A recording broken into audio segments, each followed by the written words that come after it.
Canada kicks ass. Who speaks French? Now, Jonathan, I want to start there.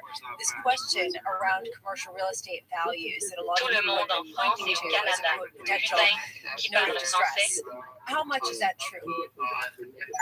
So right now we're watching Bloomberg, and we're in a Reddit Wall Street Bets this, and we're in a Twitter NFT space, all at the same time.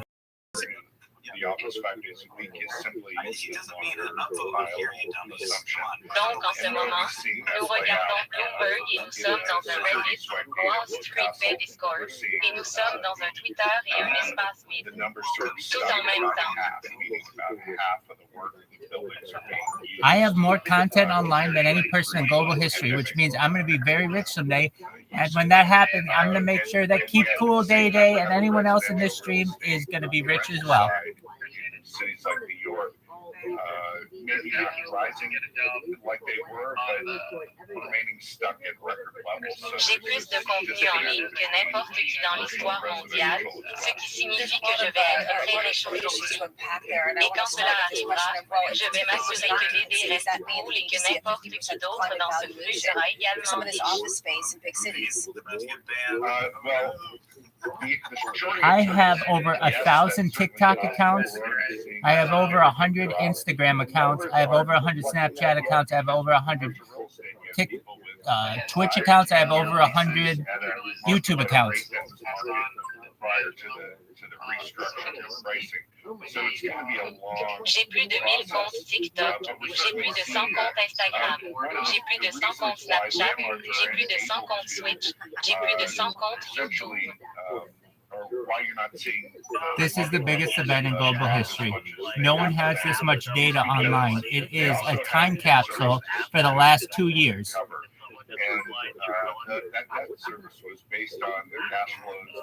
C'est le plus grand événement de l'histoire mondiale. Personne n'a autant de données en ligne.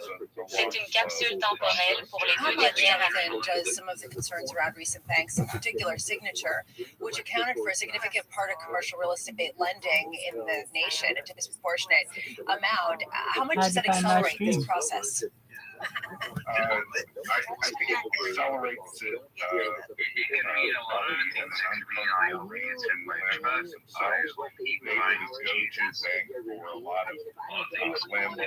Look at all those computers.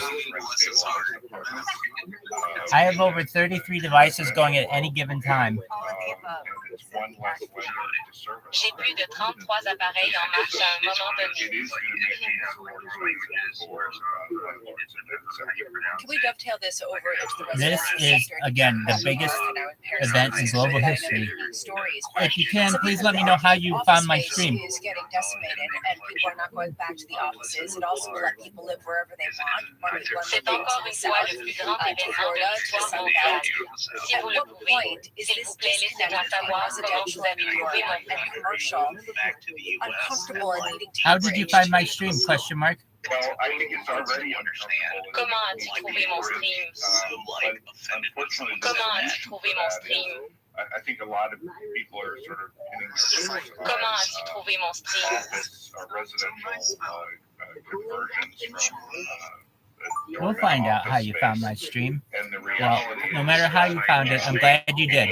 If you ever want to find me, just type in ViralRabbi in YouTube and filter by live, and you can see all my live streams. It's the biggest event in global history. Please make sure to tell all your friends and family. Almost from the start makes it a non-starter. The other is the debt that's attached to those buildings as collateral would have to be. Nous allons découvrir comment vous avez trouvé mon stream.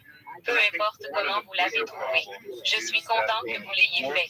Si jamais vous voulez me trouver, tapez simplement ViralRabbi, YouTube et Filter by en direct. Et vous pouvez voir tous mes flux en direct. C'est le plus grand événement de l'histoire mondiale. Assurez-vous de le dire à tous vos amis et à votre famille. This is the biggest event in global history. I stream my life all day, every day for world peace.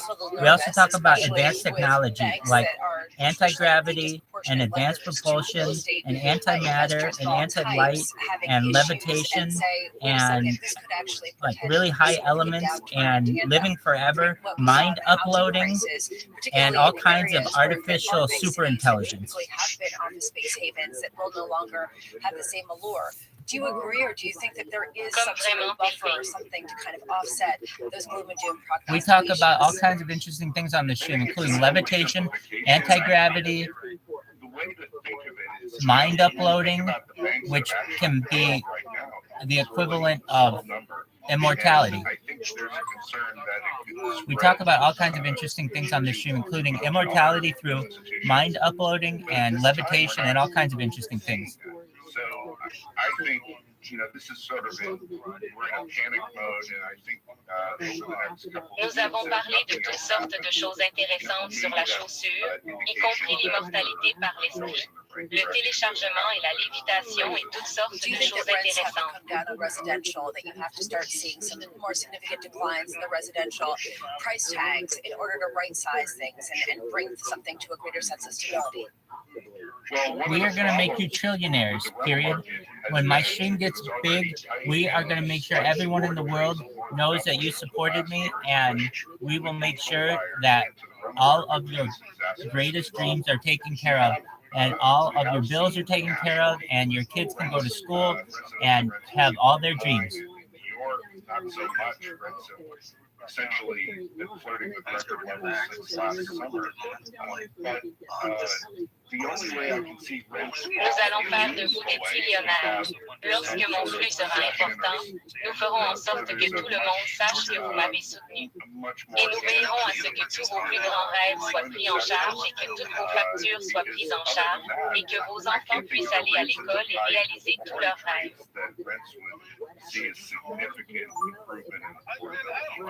Bill Gates coined the phrase content is king in the 1990s, and I am proving it every single day. I have more content online than any person. To make the affordability proposition much more attractive to buy. Crypto faucets, Send people kicks back ass. to that market rather than rent. Pièce de Bill Gates. Le contenu de la phrase est roi dans les années 1990 et je l'améliore.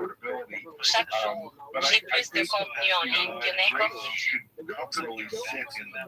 Shout out to crypto faucets. Crier au robinet cryptographique. Let's take a look at crypto faucets. But I think mortgage rates that are somewhat lower than where they are, but rates are not too high. They just too high relative to the unbelievable lows that you saw over the last several years. Jonathan Miller, Miller Samuel, thank you so much, and I hope we can catch up again Crypto soon. faucets rock. Especially as the real estate Thank you story so much, does Crypto evolve. We do have some headlines Faucets, for coming telling out of that Keep meeting in Cool Brussels Day Day where we were about my talking stream. about, I very much appreciate it, and we're going to be very, very famous soon. And so is Keep Cool Day Day, and so is Crypto Faucets. Saying there is no trade-off between price and financial stability. This, of course, has been her line for quite a bit, saying that there is a need to Les robinets progress on crypto, a parce banking que union. merci beaucoup aux robinets crypto d'avoir parlé de mon stream à Keep And Cool this Day Day. question of Je whether greater l'apprécie unity to beaucoup et fight nous allons inflation bientôt être is très très célèbres et c'est toujours Cool in Day Day et les Europe, robinets also talking cryptographiques about aussi. the euro area banking sector, saying it is strong. There is not a concern we are seeing right now. Deutsche Bank shares notching. Check this just a out. We're touch going to lower, show, we're going to be live on Twitter. Just one Still moment. down 12%. Barclays shares down almost 6%. And UBS shares Regarde off ça. the Nous earlier allons lows. montrer But si again, vous allez être there en is a direct feeling sur that Twitter. perhaps there could Juste be, un instant. something that is playing out here. whether You're it's live a on Twitter. So recession this is or live whether right now it on is Twitter. something So your name is right now on Twitter. Shout out to Keep Cool Day Day and Crypto Faucets. CEO of Avenue Capital Management. It's like an infinite mirror. It's crazy town. And how that plays at a time of potential liquidity mismatches and price distortions. From New York, this is Bloomberg.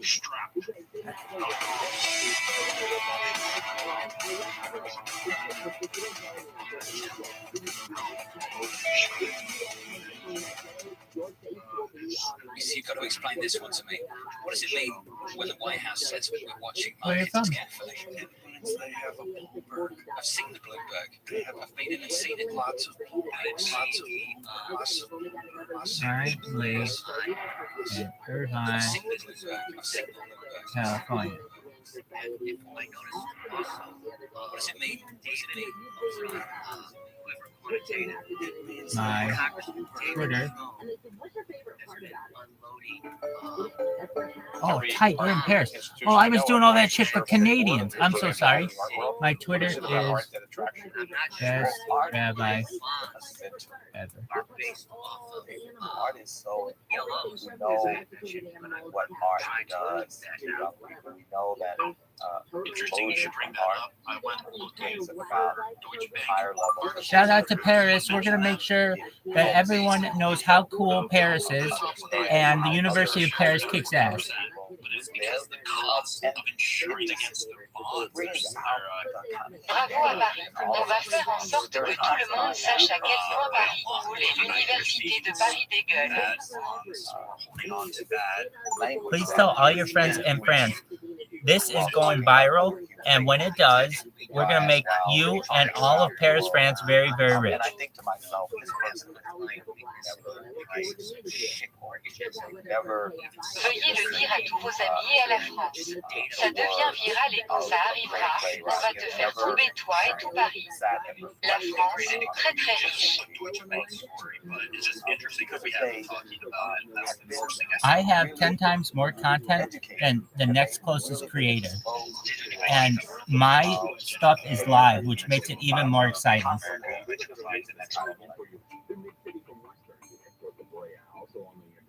J'ai 10 fois plus de contenu que le prochain créateur le plus proche et mes contenus sont en direct, ce qui les rend encore plus excitants. I have more live content than any person in global history. J'ai plus de contenu en direct que n'importe qui dans l'histoire mondiale. So right now we're watching Bloomberg, and we're on Discord, and we are also on Twitter Spaces. What's really interesting about retail in my 20 Donc en ce moment, nous regardons Bloomberg et nous sommes sur Discord et nous sommes aussi sur les espaces Twitter. Hey, check this out. Now it's stores in addition to digital. There's nothing closer than the phone in your hand. You know what AI is, of course. Here is AI interpreting what human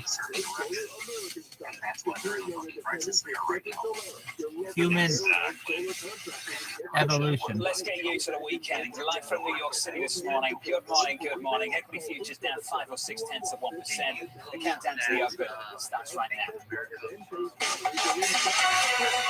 Everything you need to get set for the start of U.S. trading. This is Bloomberg The Open with Jonathan Farrell.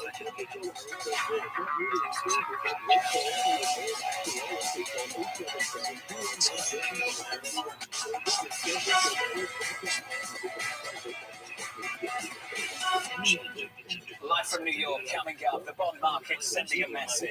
The rate hikes are over. Secretary Yellen looking for new ways to say the same thing. And TikTok struggling to find. And here it is. This is the history of war. Begin with the big issue, testing the rally. The market's been very resilient. Equities are still fairly resilient. The sellouts we've gotten have been, fairly shallow, and people have been pretty happy to re-engage alongside. That is up in the zone of being done, working on the assumption that it's one more hike, and then we are done. Folks do want the market to go higher. The big picture yields are high. Those markets can be well supported. The market is an You're amazing. waiting for the pivot. I think there's no conviction. You're amazing. That's a lot of rate cuts this year. People see, different statistics being reported from an economic standpoint. Labor market is still overheated. Inflation is still very high. And then they see stories about credit suisse, stories about Silicon Valley Bank. The question is, who is right in that scenario? We've got a fantastic lineup for you this hour. It begins with JP Morgan's Kelsey Thank you so Barrow, much. George McCarvers of MUFG. Kelsey, first to you. Was that last hike this week the last hike? We do think that this may have been the last rate hike in this cycle. And I think the Look two-year at this. yield They're is building a telling house, just 3D as house. much. In fact, it's 100 basis points inverted to the spot Fed funds rate. So the market right now, the Treasury market, is sniffing out this end Oh, of you're cycle. amazing. It is You're sniffing amazing. out I the love you. potential for rate cuts. But I would say the bright spot in all of this is that Treasuries and high quality long duration fixed income is working as a ballast again in your portfolio for the first time. So we were here at the beginning of the year saying bonds are back. Now I would say This bonds is are printing here. a 3D house. Down 12 basis points, 330. The 2-year, 362, down 21 basis points. On the session, George, on the session, these moves are just nuts. They've been mental for 2 weeks. It was the end of the rate hiking cycle. It's a 3D house being printed. Cycle. Look, Jonathan, it might be actually worse than just the end of it. We could have experienced actually the Fed's equivalent of the Trichet moment this past week. And I think that's a big deal. I mean, collectively, the Fed had the chance. They were even contemplating on pausing, but the market had some priced in, and they delivered on it. And now you have the market actually going the other way. So they're going to start delivering on cuts because the market's calling for cuts as soon as the summer. And that's going to be a hard thing to kind of thread the needle on. George, how can they cut with inflation at 6%? If, traditionally, this becomes a banking crisis if it truly is in the spread. Banking prices are deflationary. They know that. They have experience in the 1930s. The Fed has always been more worried about the 1930s than the ECB, which has been more about the 1970s inflation. Look at this one. It's an infinite zoom. It's this app that allows for infinite zoom. Kelsey, how much of a disinflationary shock will we see play out? So we do agree with George that this banking stress and this tightening in credit conditions is going to be disinflationary. And don't forget, credit conditions were tightening before the recent banking stress. Now we expect they're only going to tighten further. So, everyone's been talking about the senior loan officer opinion survey. That's going to be out. And the way that they do it is they do the survey so that it's available for the Fed 4 times a year around the Fed meeting. So they will have it at the next meeting, and that's what they're going to be looking very, very closely at. They're not going to be looking at what is the backward-looking view, looking at the year-over-year rate of inflation at 5.4%. They're going to be looking at what are those forward-looking indicators saying about growth, inflation, and credit conditions. So, Cassie, what does the market feed on? In the meantime, it needs to feed on something. It's not going to be CPI. It won't be payrolls. We're ignoring jobless claims. It's at the 200K. We just have to sit here and wait for the senior loan officer opinion survey. So in the meantime, That was I fun. think what the Fed will be looking at is they're going to be looking at credit spreads. If you look at more traditional measures of financial conditions, they look fairly sanguine right now. But then when you look at spreads in the banking sector, particularly the level, but also the shape of the credit curve, it is still indicating a fair bit of stress. Particularly with front-end bank spreads being wide. And what you're seeing in the reports from the Fed yesterday, on Thursday, they released the balance sheet. The liquidity crisis may not be getting worse at this point, but there still is quite a lot of demand for the discount window as well as the Fed's new borrowing facility. With all this in mind, George, how desensitized will this market be to traditional economic indicators?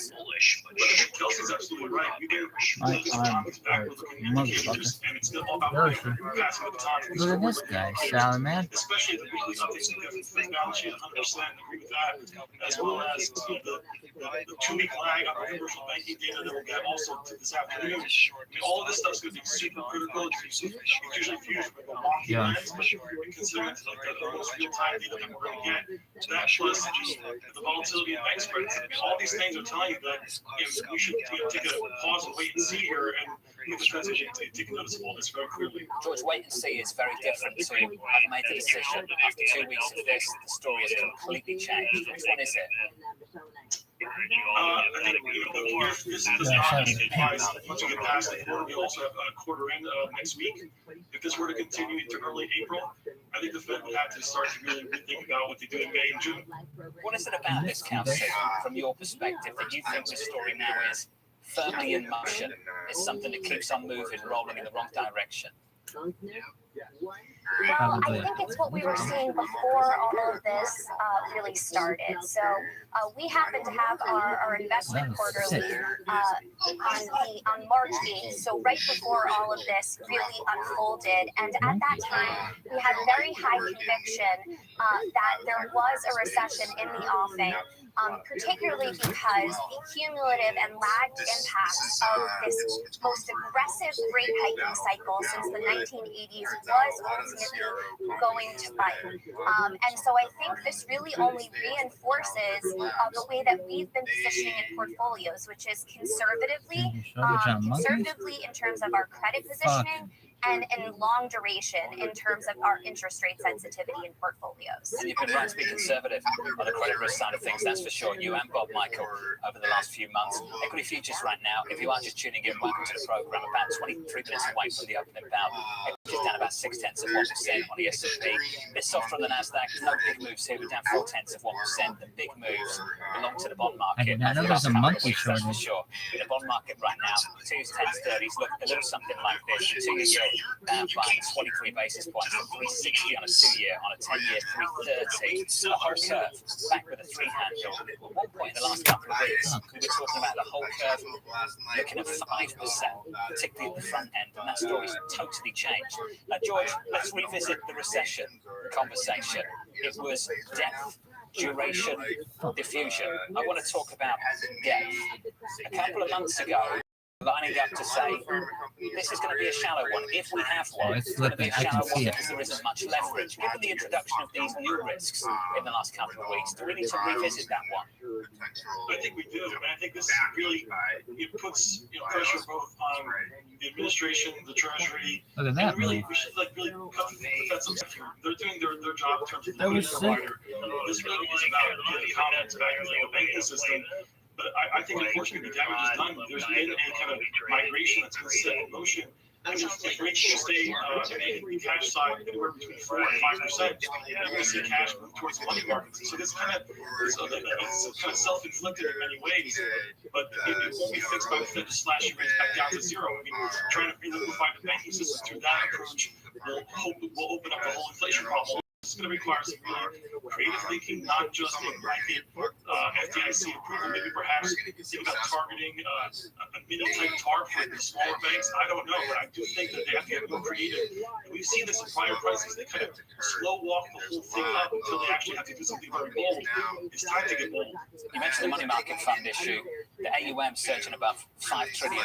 This from Michael Hartner, up more than $300 billion in the past 4 weeks. B of A's Michael Hartner pointing out that the previous 2 surges, 08 and 20, coinciding with the big Fed cuts. Now, Kelsey, I just want to come back to the rate cutting cycle. I get it. This market's screaming to the Federal Reserve, you're done. The cuts are coming. We don't think you can get to 5.1%. Even if you do, you're not going to be there very long. I understand all of that. Kelsey, when they start to pull back, if indeed they go in that direction, what are they coming back down to? And just please contribute to that conversation George and I were having about the depth of this recession call. Does that need to be revised?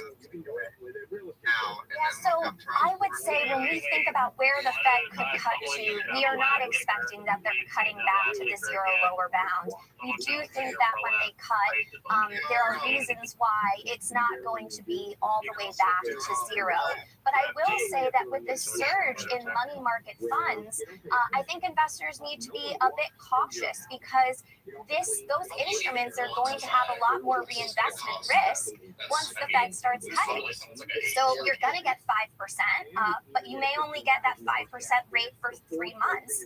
And if that's the case, you're not actually getting a 5% return, because that's an annualized return. You're really only getting 1.25%. And so that's why we're very focused right now on communicating to clients the benefit of locking in those yields at this moment, particularly as those risks, as you mentioned, of the hard landing continue to increase. The severity of that recession could be worse. Well, Cassie, this call then is relative to where you think Fed funds gets pulled back down to. So for me to understand how much value is at a 2-year at 360, if you tell me we're not going down to zero, what are we going down to? How much value is in 360 on a 2-year if I'm locking that in for the next couple of years? That's a Really good question, and there's two things that you need to assess in terms of the valuation of the 2-year. So one, right now we're seeing a huge flight to quality bid, and it's being concentrated in the 2-year. So that's essentially a bit of a risk premium that is somewhat disconnected from what the future path of the Fed funds rate is going to be. Secondarily, even if the Fed only cuts to 1 or 2%, it's the speed in which they cut. And so obviously, if you look at the WIRP page, it's changing every second.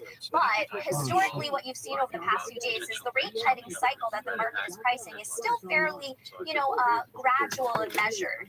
Generally, when the Fed actually starts cutting, it ends up being than that, and that's what ultimately results in a lower fair value for the 2-year yield. The way this conversation has changed, the tone of it in 2 weeks is just absolutely stunning. Cassie Barrow, George Concalves sticking with us. Equity futures right now down 0.6%, with some movers going into the open. Here's Katie. Hey, John, let's start with First Republic, because shares are back under pressure this morning, even after Secretary Yellen clarified her comments yesterday, saying that regulators are prepared to take additional actions for depositors, but this bank has been downgraded multiple times over the past few days, down more than 45% this week alone. Moving on, Block, it's building on yesterday's sell-off after Hindenburg Research came out with a short report against the payments company. Of course, Block has called those allegations misleading and inaccurate, but you can see shares continue to fall, down about 1.4%. Market. And finally, I want to get a check on Microsoft after the UK's Competition and Markets Authority said that new evidence showed that Microsoft's acquisition of Activision Blizzard will not result in a substantial lessening of competition. You can see Microsoft down slightly, Activision higher. Katie, thanks for that. Thank you very much. Coming up on this program, Secretary Yellen looking to reassure markets. The strong actions we've taken ensure that Americans' deposits are safe. Certainly, we would be prepared to take additional actions if warranted. That conversation up next. Well, this is what you do, the reverse note. Hey, girls. What are you girls doing?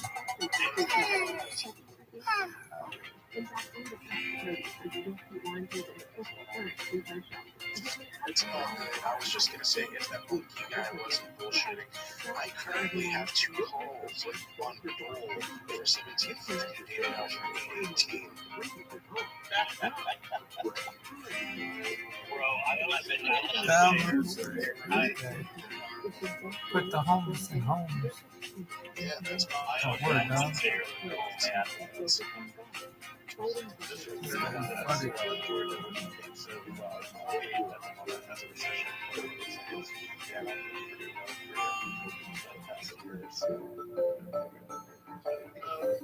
Most of the large Chinese technology companies, let's say Alibaba, Baidu, Tencent, they have gigantic market values. They're very prominent in China, not as prominent outside of China as obviously in China, and certainly not that prominent in the United States. TikTok, by contrast, is not in China, but it's gigantic outside of China, the United States, and everywhere. What did TikTok do that enabled a Chinese-based company, parent company, at least, to do so well outside of China?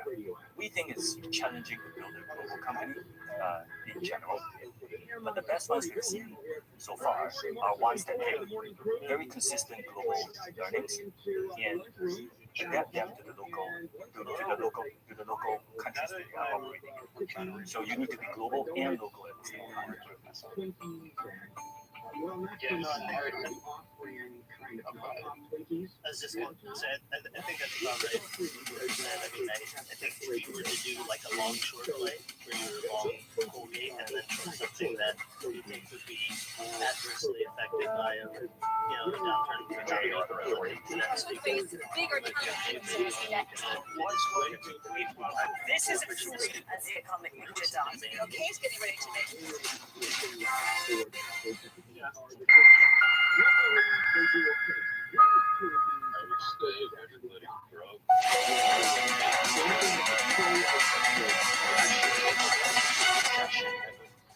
As I've said, we've used important tools to act quickly to prevent contagion, and they are tools we could use again. The strong actions we've taken ensure that Americans' deposits are safe. Certainly, Public prepared to take additional actions if warranted. Same message, different language. The latest line from Secretary Yellen aiming to avoid a repeat of recent volatility as she closes out 2 weeks on Capitol Hill. The banks seeing little relief from her reassurance, hitting their lowest levels since November 2020.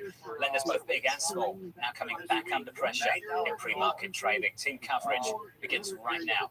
Down in DC, alongside Kelly Lyons, Bloomberg's Anne-Marie. MH first to you. Yellen seemingly finding new ways to say precisely the same thing. Yeah, it was a bit of a tweak in language, Jonathan, wasn't it? We should quickly just outline exactly what the language has been. So on Wednesday, in her testimony, she wanted to make sure she was reassuring the markets. She said the federal government's recent actions have demonstrated our resolute commitment to take necessary steps. It got a little bit more tricky than in the Q&A. She was asked about Congress, what they should be doing with the FDIC, and she says she's not considered to discuss a quote blanket insurance. The market obviously took note of that. We saw bank stocks fall. So then yesterday she came in and said, certainly we would be prepared to take additional actions if warranted. All of this is really in the semantics. We know the Treasury Secretary or those under her were looking at emergency measures they can use, temporarily potentially raising that cap for these depositors. But when it comes to a blanket response or changing it broadly for good, that lies in the hands of Congress. And this is the debate that is taking place right now. That's the point of tension, and it's a really important distinction you've made, Anne-Marie, throughout the whole of this week. Katie, First Republic down 4.9%. It looks like it's going into the weekend without a new solution.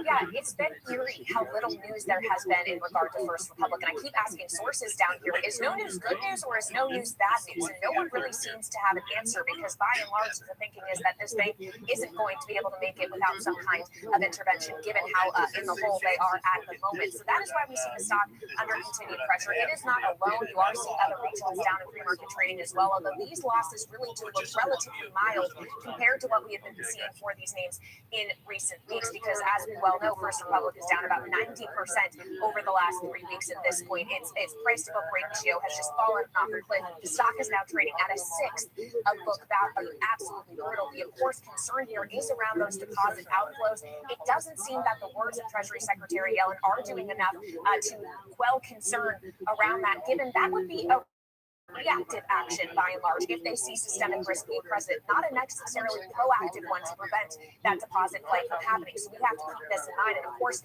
for traders looking at how this relates to the economy and ultimately monetary policy, the thinking seems to be we're looking at the banking system, hearing you say you're not going to cut this year and thinking you are wrong because a real tightening in credit conditions is happening. Hence why we're seeing 2-year yields falling off a cliff. A break at 12 on First Republic as well. That big move in the bond market. Kelly Lyons, Anne-Marie, to the two of you, thank you.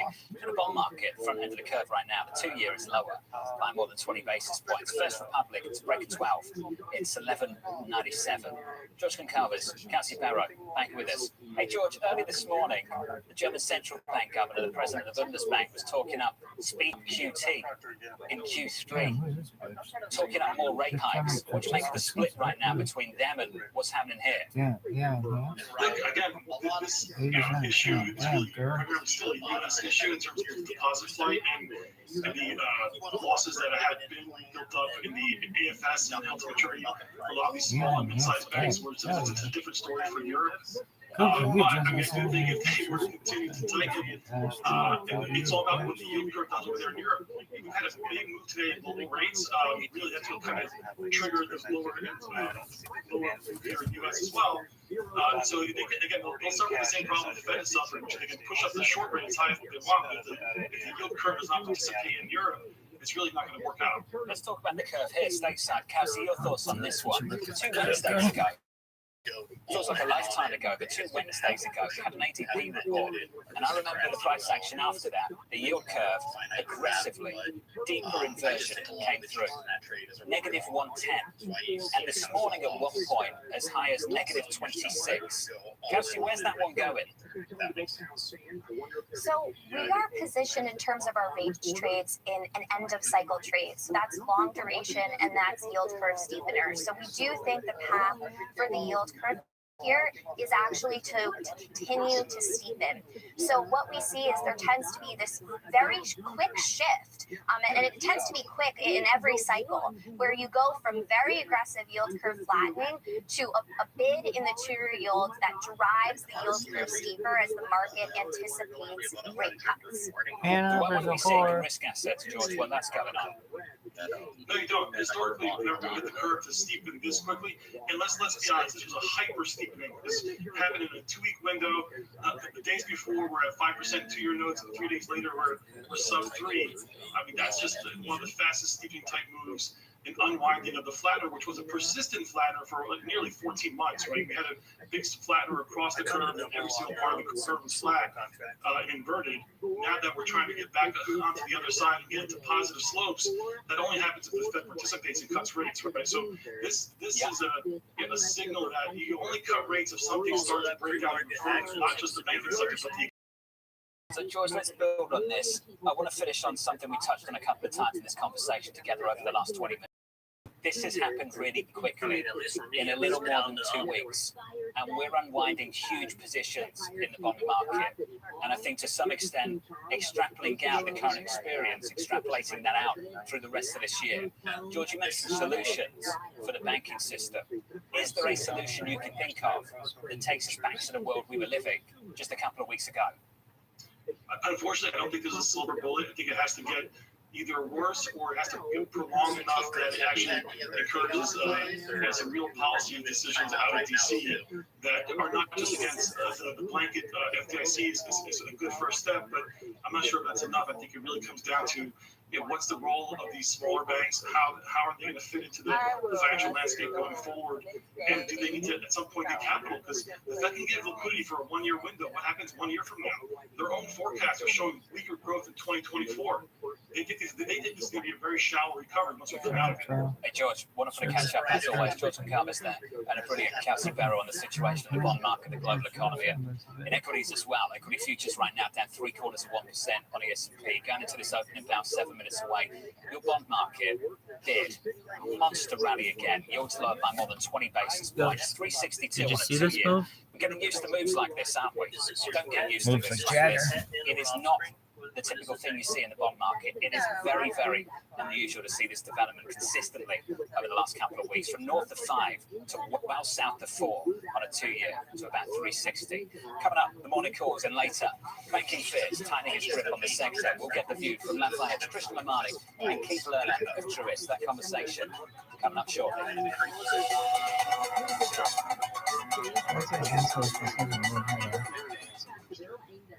Reception is pretty nice on this like corner of this place.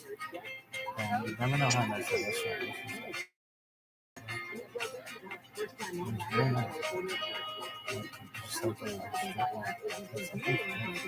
it's really nice. Yep. Strip mall is really good.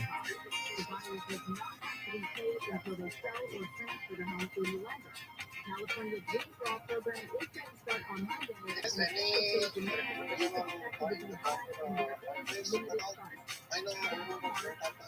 Hello. Hi.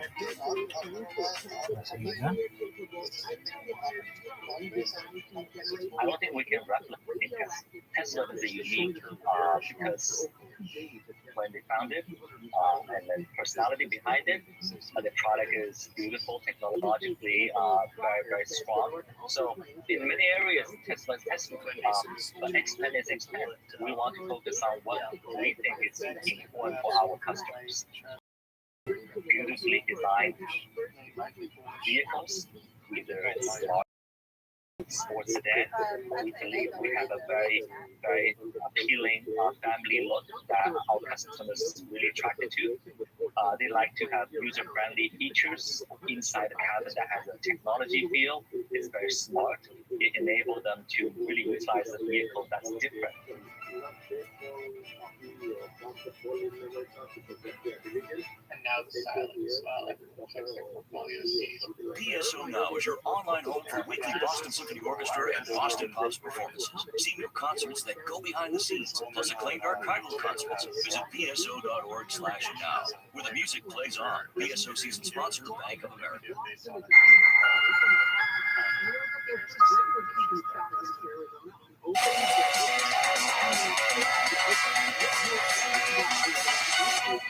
Equity softer, let's get you some morning calls. Atlantic Equities downgrading block saying the company failed to deliver a thorough rebuttal to the Hindenburg report. JP Morgan upgrading KB Home, highlighting the company's solid results. And finally, RBC cutting its price target on Goldman, expecting a deep recession to accelerate credit losses. That stock is down to 10 in the pre-market, down by about 1.5%. Up next, global bank stocks resuming their declines. That conversation with Lafayette, Krishna Mamani, and Keith Lerner of Truist.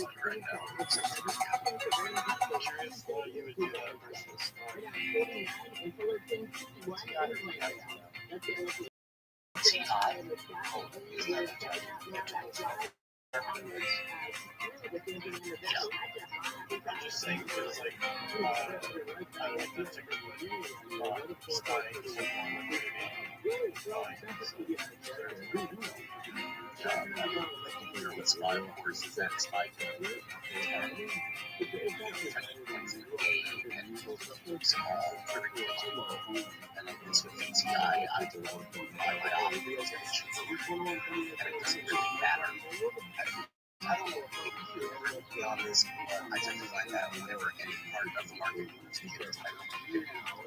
And there's really no sector correlated anymore. Like mass free bills. So like it doesn't really matter like if you're buying PCI or like sector.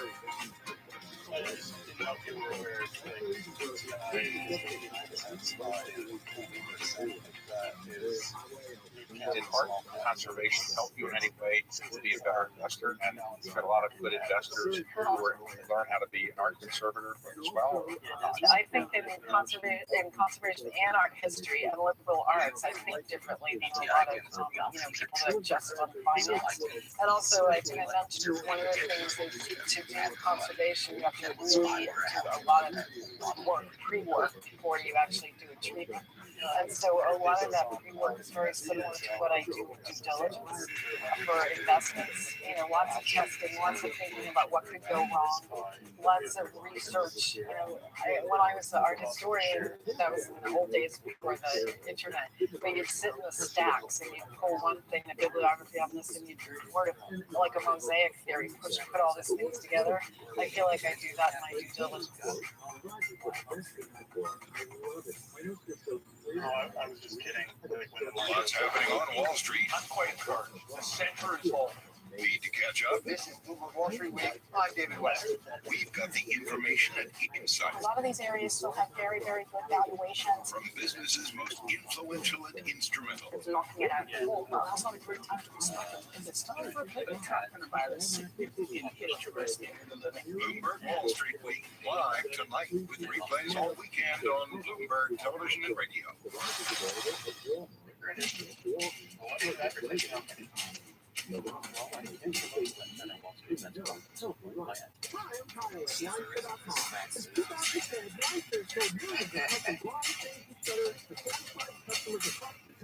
Why do the biggest names in business choose Bloomberg? Great question. Great question. That's a question I get all night. Bloomberg, top experts, great questions. I realized why Gordon decided to be in the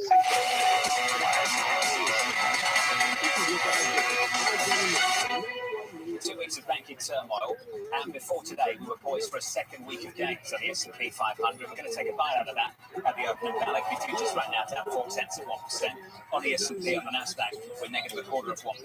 The drama kind of fades just a little bit going into the cash open. Let's open the switch to the board and get to the bond market. Plenty of drama there. We're down 11 basis points on a 10-year, 3.31.31 on a 10-year yield, on a 2-year yield. Absolutely plunging. Drama a little bit early this morning, so the 2-year yield was dropping like a stone. It is. We're down more than 20 basis points to the front end of the curve. Bit of dollar strength out there. Euro weakness. Euro dollar 107.59. We're negative 0.6% for the euro against the dollar. And in the commodity market, down by more than 2 percentage points. 68 40 on WTI. About 25 seconds into the session, equities look softer by only 0.4% on the S&P. On the Nasdaq, that were down about 1/3 of 1%, call it negative 1/4 of 1%. One stock to watch at the open, First Republic, extended its declines through the morning as investors digest Secretary Yellen's latest comments on Capitol Hill. Katie has more. Hey, Katie. Hey, John, yeah, this stock down about 5%, so just adding to the losses it was already seen that have been substantial over the last 3 weeks. We're talking in the ballpark of about 90% over a very short period of time. Really what we're all wondering is, when Janet Yellen says they will take additional action if warranted, is this going to be one of the banks where that action is warranted? Because remember, over the course of the last week, we have had news that 11 larger banks put $30 billion of deposits into First Republic to try to stop the bleeding. It didn't have the desired effect. Then there was the conversation around potentially converting some or all of those deposits into a capital infusion. The government possibly had around. This thing is moving quite slowly, so we are all still waiting for news as the losses steepen here. And of course, we also got news on this name. The only real news we've gotten is the fact that we've had 4 credit downgrades in the span of a week. The latest came on Wednesday from Fitch, and they specifically cited the altered balance sheet, essentially. The fact that you're seeing withdrawals of deposits and it's being replaced by really costly borrowing, primarily from the Fed's discount window that banks, not just First Republic, but largely have had to tap for liquidity. That is reflected in the numbers. We have that record $153 billion in borrowing from that lender of last resort last week. It did come down in the data we saw yesterday, the week through Wednesday, to just $110 billion, but still that remains quite elevated relative to history. So it just goes to show you that there is still funding stress out there for these banks. Very unclear at this point how close we are to the end of this particular episode. Hey, Katie, thank you. Let's pause. Look at this move. Let's get First Republic up again. Let's break its 12. First Republic is negative this morning once again, down by close to 5%. Given what we've seen develop over the last couple of weeks, 5% on this stock is like nothing. But look at the fact that it's at 12, call it 11.90. Go back to March 9th at the opening bell. That stock, triple digits. This mess started really after the close on March 8th. March 9th at the open, triple digits. Here we are at 12. It's been a problem for a couple of weeks. The problem continues. The bank run deepening across the Atlantic as well. UBS shares dropping after Bloomberg reports that the DOJ is investigating whether it's among the banks that helped Russian oligarchs evade sanctions. Young Patrick Vanna joins us now. Yeah, let's talk about this. This is why they wanted the government guarantee. You never want to inherit some massive legal problems. How big might they be? Yeah, that's absolutely true. We know that Credit Suisse has a reputation for not doing business always by the book, so that could become a problem for UBS down the road. The two lenders have now to pull off a mega merger with lots of uncertainty in there, and the last thing that you want to have is some uncertainty, especially on the legal side, that is interfering with your efforts to align those two big operations, and certainly making the investor nervous about more bombshells lying down in the cellar. You and I have been talking about Deutsche Bank and other names throughout the whole of this morning.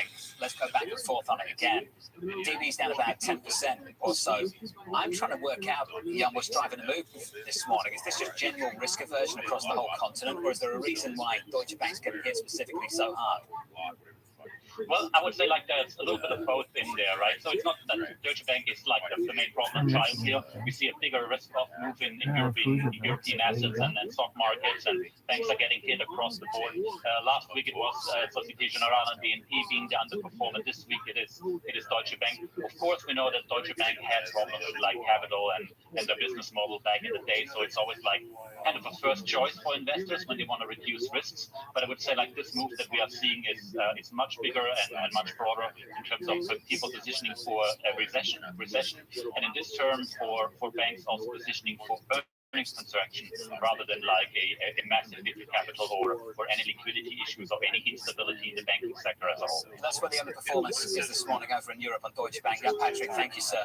As always, Deutsche Bank negative, close to 10%. UBS negative as well. UBS also on the receiving end of a downgrade this morning. Jefferies cutting shares to hold and writing the following. UBS was forced by events into this Credit Suisse deal. Negatively, it changes the equity story of UBS, which was based on a lower risk profile, organic growth focus, and higher capital returns. all of these elements, which is what shareholders bought into, are gone and likely for years. It sounds like a sell, not a hold, but it's a hold from Jeffries on UBS. With us now, Lafayette's Krishna Mamani, Keith Lerner of Truist. Krishna, you've been great over on Twitter. I've been following your tweets on the banking situation, and there was a line you used, Krishna. The crisis isn't about deposits, it's about cheap deposits. Krishna, what did you mean by that? Well, so if you look at the situation, if you are looking for a replacement for your liquidity, you have BTFP and you have a discount window and you have home loan banks kind of provide you that liquidity. The problem is that that liquidity comes at market rates as opposed to coming at 0% or 1% kind of a rate. And if you are having a problem in your books because of profitability, that is getting exaggerated. So what we are quickly transitioning from a liquidity crisis to now profitability and capital crisis. That's at the end of the day, if left unchecked in 6 months' time, that's what we'll be talking about. Well, the key caveat there, if left unchecked, Krishna, what can they do about it? Do rate cuts? Are you suggesting rate cuts can address this? Well, the rate cuts could certainly address this to some extent. However, I don't see that coming anytime soon. I think Jay Powell made that amply clear. I think vulnerable banks will have to come around to raising some capital relatively quickly and not wait till the day of the crisis, like as we beat it. So I think at the end of the day, if you want to save your bank, raising some capital at this point, even if it is at a huge cost in terms of dilution, that's something that you have to contemplate. That really, at the end of the day, is the solution. Keith, two issues. One, some of these names face an existential crisis, we get that. But two, the broader sector, given recent developments, is going to face real profit headwinds. How investable do you think this sector is right now, from your perspective? Well, I think it's going to be challenged. I think, as far as one thing that to discuss in a prior ad nauseum that was that lending trends were becoming tighter even before this happened. Lending trends are only going to become tighter. There's going to be more regulatory scrutiny. And I will say, I think part of the challenge with this market is like, yesterday you made a 2-year low in the U.S. bank index, and now you're also seeing that this morning overseas. So, if you think about credit is the lifeline of the economy, we think recession risk is relatively high later this year. And even if the Fed cuts rates, we don't think that's going to change the trajectory. And all you have to do is look back at 2007 or 2000, knowing that different situations than today, to see just because you cut rates, that is not a panacea for either the economy or for the overall market. And therefore, from an overall strategy standpoint, Jonathan, we still remain defensive. So, Keith, it's never just about the data. On this show, we always say it's not just about the data, it's about how the market responds to that incoming information. Keith, last time you and I spoke, we talked about what you called the reverse Tepper trade, where basically bad news was bad news and good news was bad news. What is it now? I'm trying to understand how this market is going to respond to incoming information in the weeks ahead, given the introduction of these new risks over the previous 2 weeks. Yeah, I think, on the reverse Tepper trade, I think the bad news is that more likely the economy is going to slow down, and along with those tighter credit conditions, profit trends are also going to weaken as well. What's curious to me is I look at the earnings growth of the estimates for the second half. Analysts are looking for the S&P earnings to make all-time earnings high, of course, on a quarterly basis in the second half. And that's just not consistent with an economic slowdown that we see. So the other thing I'll say, Jonathan, too, is look at right now, all the things we're talking about, I think it's hard to argue that we don't have above average macro risk, right? Equity markets and credit markets are trading around the average. So why are the markets trading around the average when you have above average risk? Our view is they shouldn't be, and therefore, again, I think there's some downside risk both in credit and also equities. Krishna, do you agree? Well, I think there are substantial risks to both credit and equity for sure, given the way things are trending. But I would caution here that drawing too many conclusions from the bond market reaction for equity markets, at least at this point, they seem a bit premature. I think what Powell did was basically show the bond market that the risks for now are really one-sided, which is rates go down because of tightening prices, or the credit conditions tighten. So I think the bond market takes that clue and runs with it, and that's what they're supposed to do. Whether that be validated by data, I think is an open question today. And I think that's why, and that's what the equity market is thinking about. So it may come about that things slow down catastrophically, but it may also come about that things don't slow down as much as the bond market is fearing. Well, Krishna, you just said something interesting. You said whether that will be validated by data. And the first thing I thought of is, what data? Are we going to pay any attention to incoming economic data points for the next month, the next 2 months, as we wait to see what the consequences were of the previous 2 weeks and what's about to come from the banking system? I think we are probably going to discount near-term data, especially sort of pre-March data, as lagging data for sure. And that's what we are supposed to do. Having said that, I think if the growth trend or employment and hourly earnings and other things kind of continue to reinforce the point that the economy is not slowing down the way the 2-year notes were having to be. I think that cannot be ignored for too long. We can ignore it for a couple months, but I think if it persists, that will not be ignored. Here's the take. Bullard says this: inflation remains too high. The St. Louis Fed president goes on to say it's appropriate for monetary policy, that it can keep lowering inflation. Macroprudential policy can contain financial stress. Keith, what are you looking for in the Fed speak in the coming weeks, and how relevant is it, given that this market is just living in its own world and trading on the future and discounting what it thinks is going to develop, which is ultimately an economic downturn off the back of financial stress, which delivers a disinflationary shock and tighter financial conditions? Yeah, I think, John, before you say what we're looking at, even if the economy doesn't slow down as quickly as maybe some folks are concerned about, you're already, in our view, trading at optimistic levels given the outlook. I mean, you're trading at above a 17 multiple for the S&P. If you look at high yield spreads, they're around 500. During a recession, the average is about double that. So to us, I think, we're not really pricing in that much bad news more broadly. And then you look at the S&P and the sectors. Technology is leadership right now, but it's trading at the highest premium in about 20 years.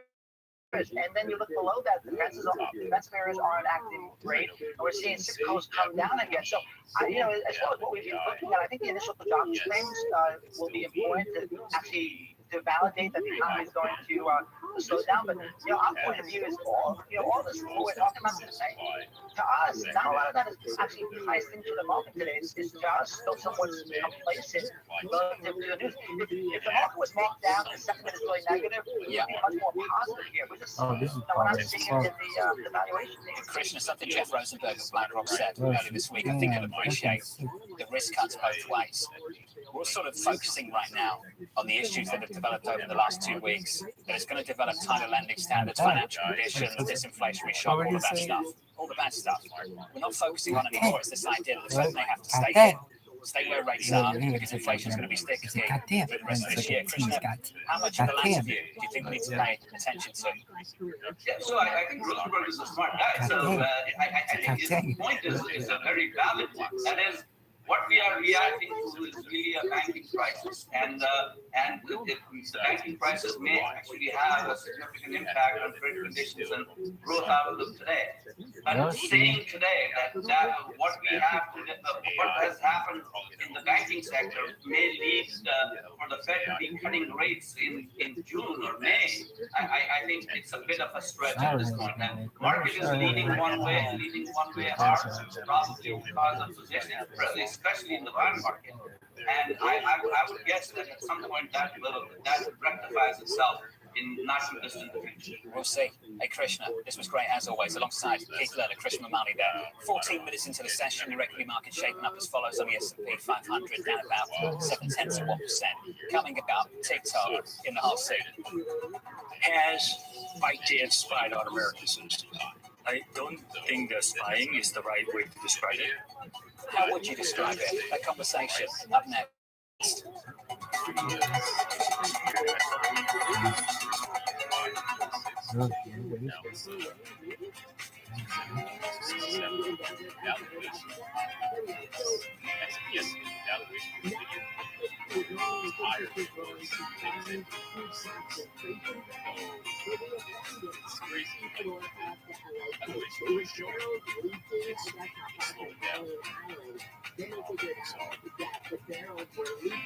Using things.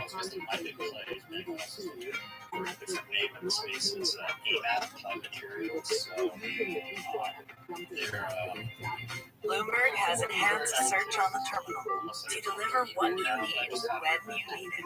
Now, you can simply type phrases in everyday English in the command line. Compare financials, find people, analyze markets. You can enter phrases or ask questions. What do you want to know today? Ask a question or visit SearchGo to find answers now. DHL is sending a consistent message with its investments. The company spent 123 million euros to upgrade its logistics centre at the Cologne Bonn airport, designing it around key strategic goals.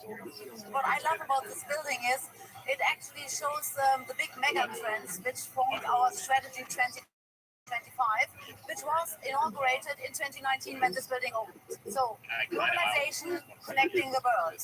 E-commerce, we have a lot of sortation facilities here for smaller e-commerce shipments. Sustainability, it's a very sustainable building, with solar panels on the roof and everything. And digitalization, and well, you can obviously see that it is quite automated. How did the team pitch this investment Right. to you initially? There's some kind of fucking thing, some joke. How quickly did you turn around and say, yes, this is worth What? 123 million euros? No, Of course, you always have to make sure that you have the right capacity for the growth in the network. And at that time, they came and said, hey, we will really see a strong growth in e-commerce volumes on top of the regular B2B growth. We need more sorting capacity. We need this building. And of course, there are always debates. Does it really have to cost 123 million euros and so on? Unfortunately, they convinced us because then with COVID and the volume surge, we urgently needed the capacity.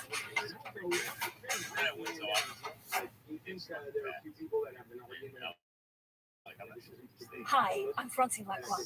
Join me on Leaders of Lacroix as we explore what drives the most influential people on the planet, with guests like U.S. Special Presidential Envoy for Climate Change, John Kerry. Climate has no affiliation with any party or ideology. Listen to the scientists. This is not a matter of ideology. It's not a matter of politics. That's the challenge. Leaders of Lacroix on Bloomberg Television, TV Go, and Bloomberg.com. There was an abortion.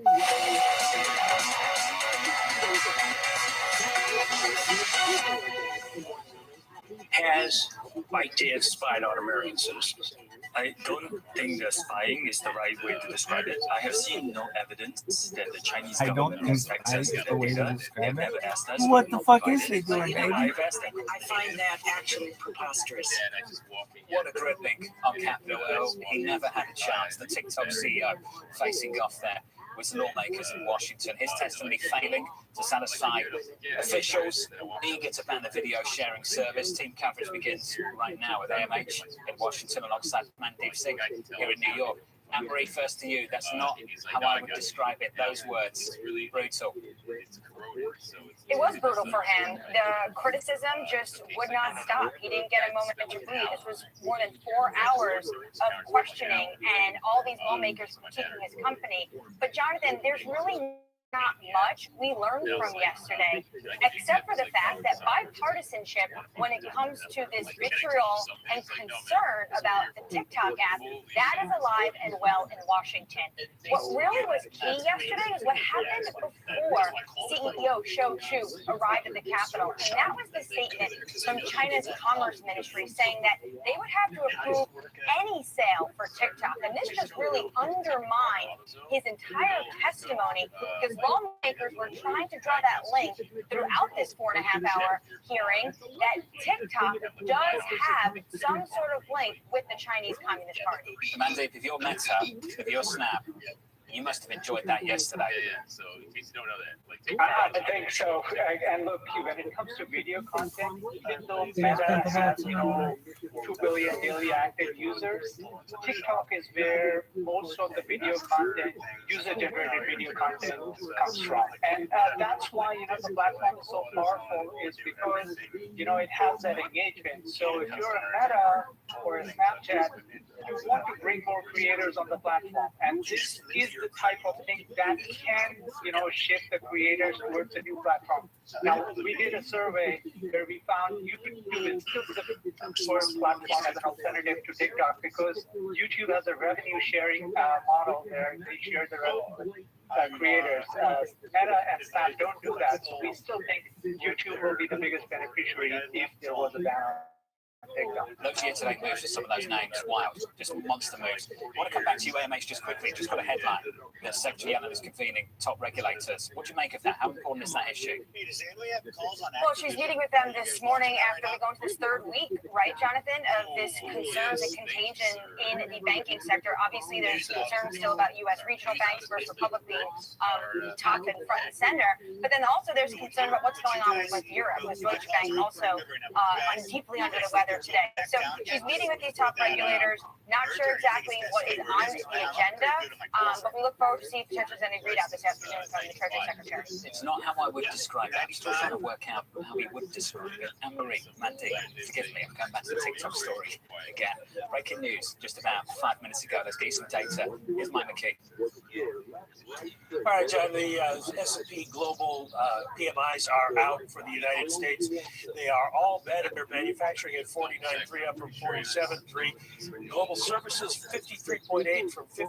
53.3 for the composite. That's up from 50.1. Basically the same story we saw in Europe where all the manufacturing indexes remain below the 50 level, but all of the service industries are above 50. Also, we have some headlines out from Jim Bullard basically saying Fed did the right thing. They had to separate the financial crisis from the inflation crisis. He says financial stress can be harrowing, but tends to reduce the level of interest rates, which could help banks overall. Right, this week is never ending, isn't it? I imagine we'll get more Fed speak over the next week. It's got to end at some point. I feel like it started like March 8th and it's just kept going. Mike McKee, thank you.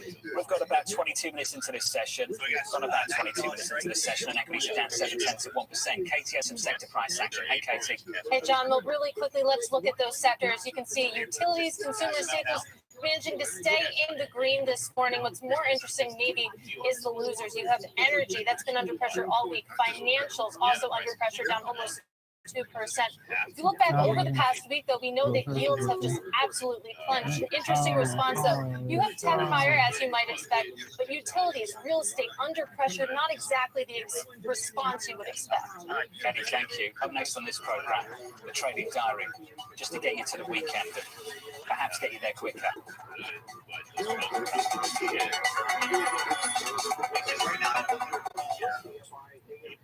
First, 20 cents. They're up to 55 cents right now.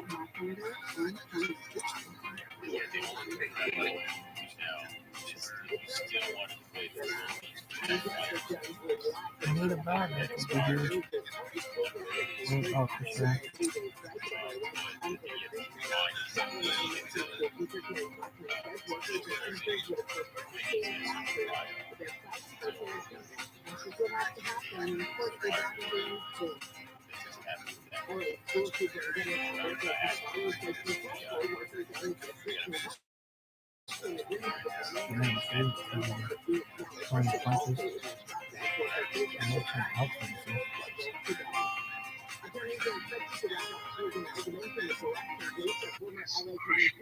I think we move from this attitude of control. It's an indulgence, a waste of time, almost an illness that needs a cure. For something as universally important as inflation, mysteries surrounding necessity and utility only just recently uncovered. Some of our biggest discoveries were in the 1970s. You say your bike calls on X for 95 and 100. We're uncovering new insights each and every buying day. some scientists are doing 95 and buying 100 credit calls. It's easy to memorize. That makes you smart. It can spit back a lot of stuff. If you want to be wise, you really want wisdom to know when and how and why to use that information. And that's what your brain figures out for you. He's saying he's selling credit spreads at strike 95 spreads. Somebody is selling.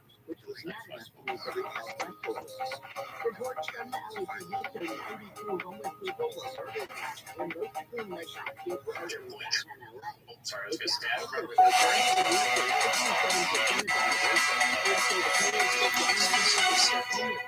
25 minutes into the session, we're down about 0.5% on the S&P. We're down 0.2 on the Nasdaq. That's the price action. Let's get to the trading diary. How do you stay out of trouble? You schedule a meeting with the Canadian leader. It's always safe that way. President Biden meeting his Canadian counterpart at 11:30 Eastern Time.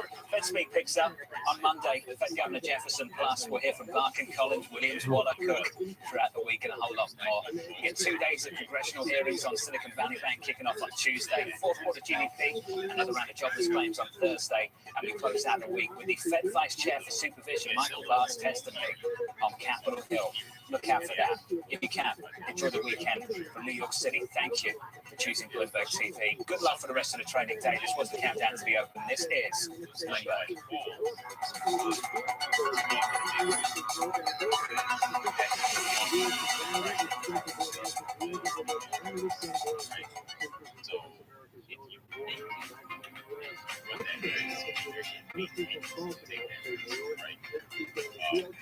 That's why people spread. You get into it. It's still kind of a shit for you. You're still not getting paid. You kind of want to and you also have to think about the probability that this murder is not going to happen. It's lower and lower with the due diligence it goes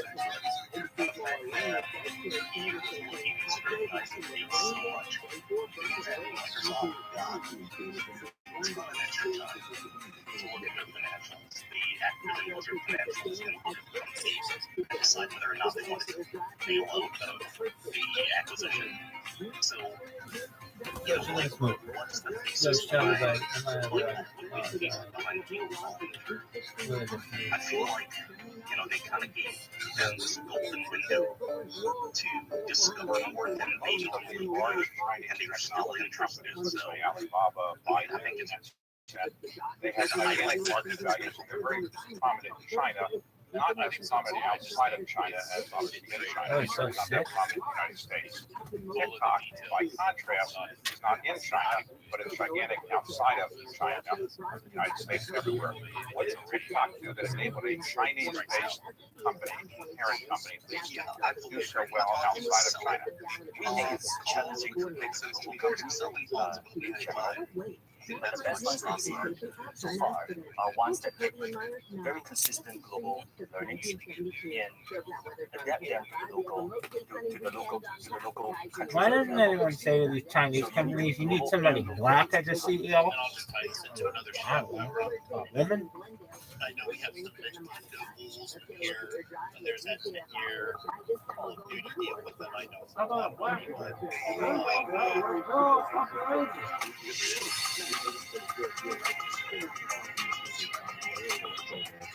Yes, for 10 years. Yeah,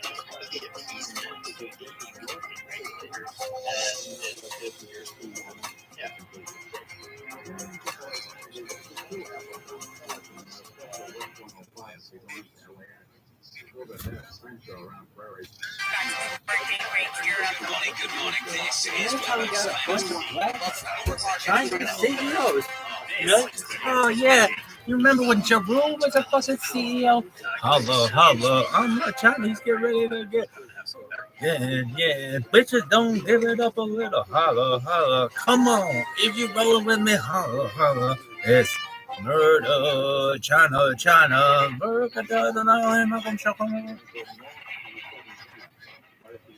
Pepsi's number fever campaign. China. All my Chinese get ready to get one.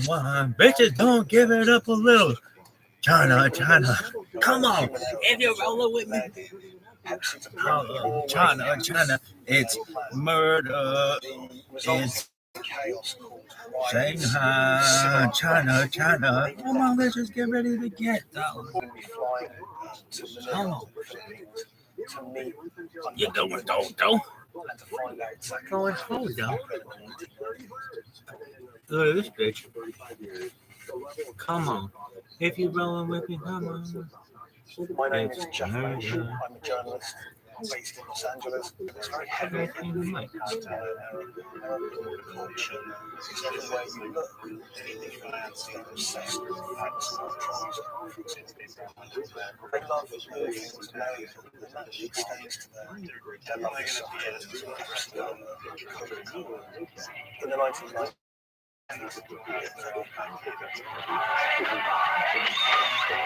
Pepsi and Coca-Cola were embroiled in what is now known as the Cola War.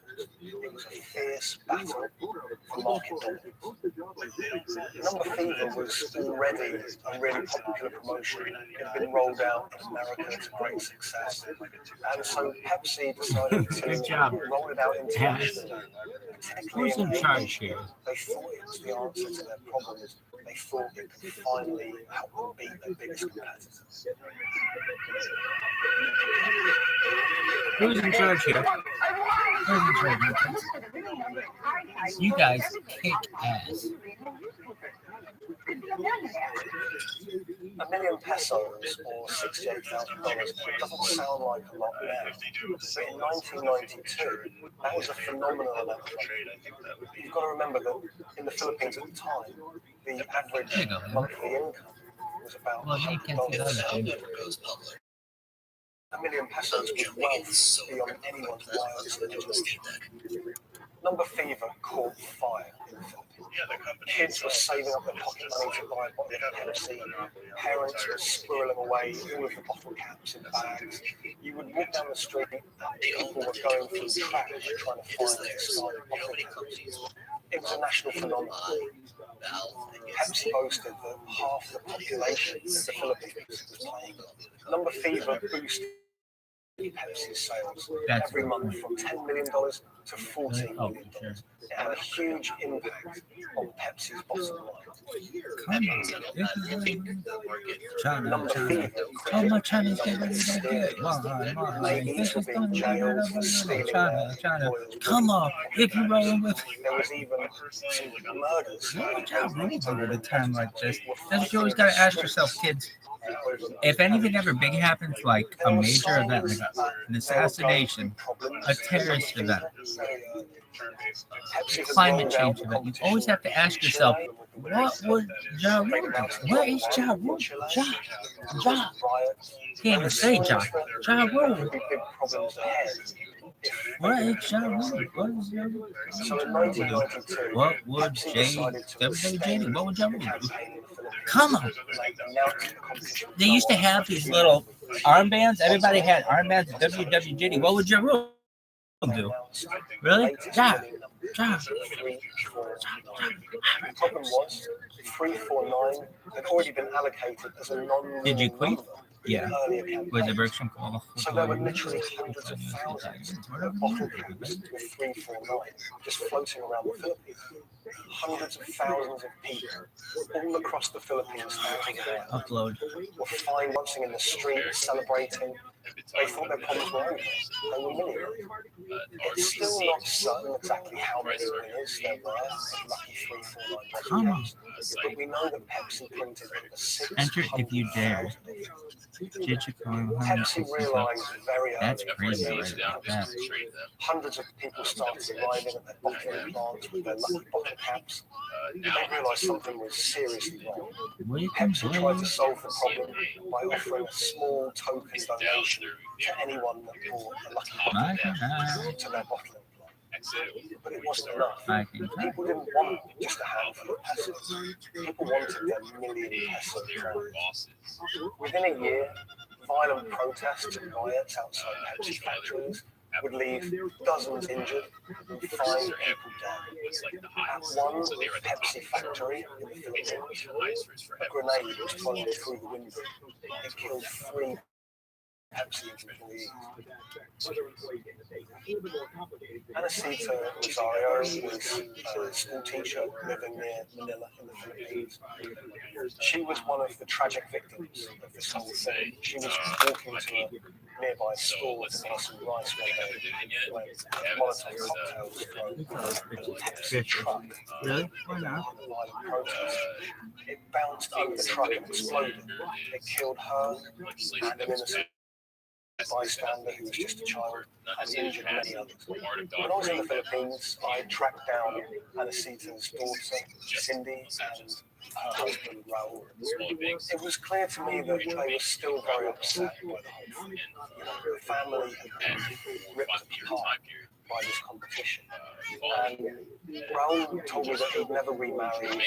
He'd told me that he'd gone to meet Pepsi executives after his wife was killed.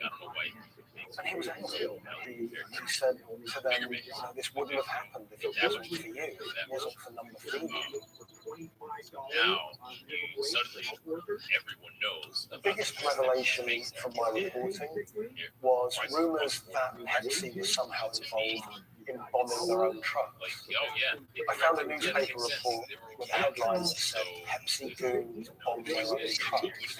And when I visited the NBI, the police department, they presented me with documents and interviews with people who claimed that Pepsi had paid them to cause riots and to frame the owners of the coalition fighting to try and curry favour. I just thought that was so shocking, and of course Pepsi denied it, but how bizarre that a company was accused of bombing their own trucks. The big drops over the next year. But the contest had sparked so much anger in the Philippines because it landed at just this really weird time in the Philippines history. It was during a crazy election that was racked with allegations of fraud. The Philippines was in a kind of love-hate relationship. They loved, obviously, the American aid and finances that was pouring into the country. But at the same time, they yearned for Are you going to cry? Vicente Del Fierro was a local preacher living in Manila, and he hated the number fever. Del Fierro thought Pepsi's number fever campaign was just one of the many ways that America was asserting its dominance over third world countries. He hated seeing his fellow countrymen getting ripped off in his eyes by this huge multinational American company who wanted justice. Del Fierro rounded up over 800 winners through and he got them all together to sue Pepsi for over $400 million to be divided between those holders of Lucky Del Fierro took money from some of the people who could afford it. They paid them 500 pesos to help with legal fees, but for people who couldn't afford the money, he would just represent them pro bono.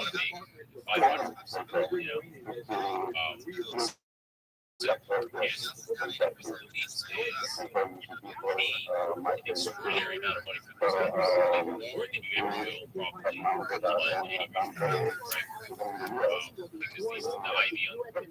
he flew to America and he hired 2 consumer lawyers here in America to take on Pepsi. He had a meeting at Pepsi's headquarters to try and resolve the problem.